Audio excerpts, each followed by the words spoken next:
Hello, I'm Severin Suzuki speaking for ECHO, the Environmental Children's Organization. We're a group of 12 and 13-year-olds trying to make a difference.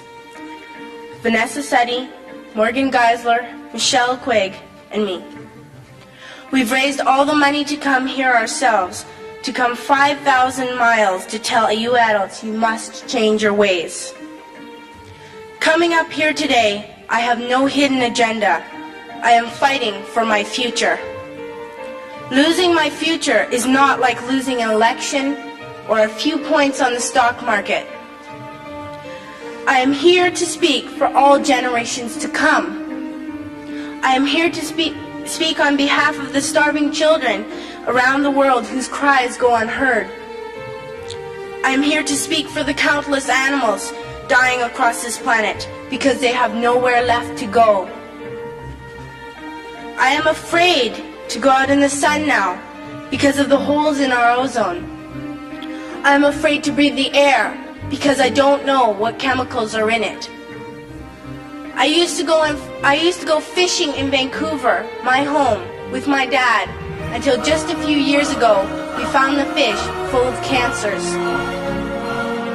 And now we hear of animals and plants going extinct, every day vanishing forever.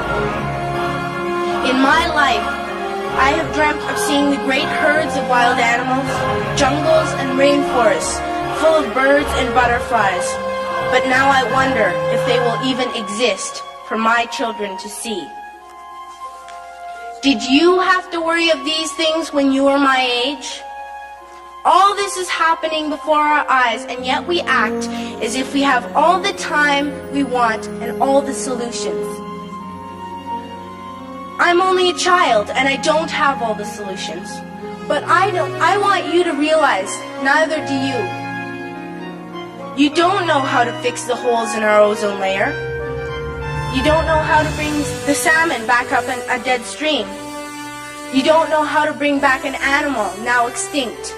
And you can't bring back the forests that once grew where there is now a desert. If you don't know how to fix it, please stop breaking it.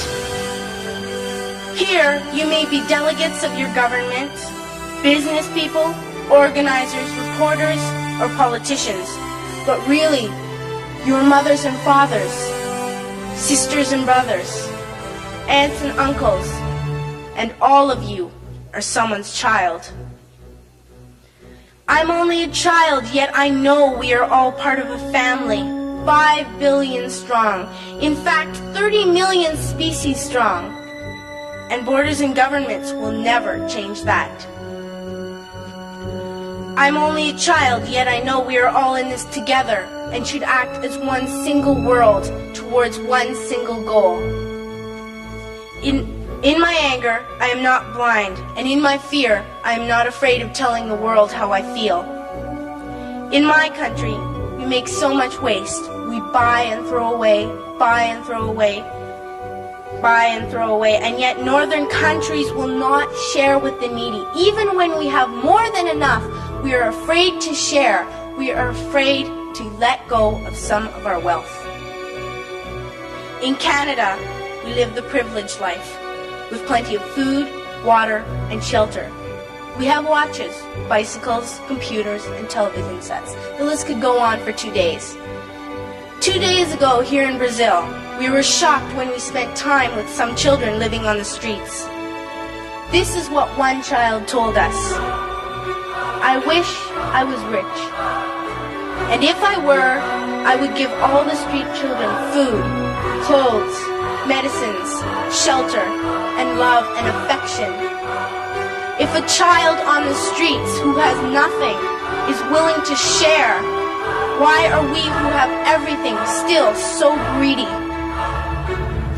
I can't stop thinking that these are children my own age, that it makes a tremendous difference where you are born. That I could be one of those children living in the favelas of Rio. I could be a child starving in Somalia, or a victim of war in the Middle East, or a beggar in India. I am only a child, yet I know if all the money spent on war was spent on finding environmental answers, ending poverty, and finding treaties, what a wonderful place this earth would be. At school, even in kindergarten, you teach us how to behave in the world. You teach us to not to fight with others, to work things out, to respect others, to clean up our mess, not to hurt other creatures, to share, not be greedy. Then why do you go out and do the things you tell us not to do? Do not forget why you are attending these conferences, who you're doing this for. We are your own children. You are deciding what kind of a world we are growing up in. Parents should be able to comfort their children by saying, everything's going to be all right. It's not the end of the world, and we're doing the best we can. But I don't think you can say that to us anymore. Are we even on your list of priorities? My dad always says, you are what you do, not what you say. Well, what you do makes me cry at night. You grown-ups say you love us, but I challenge you, please, make your actions reflect your words.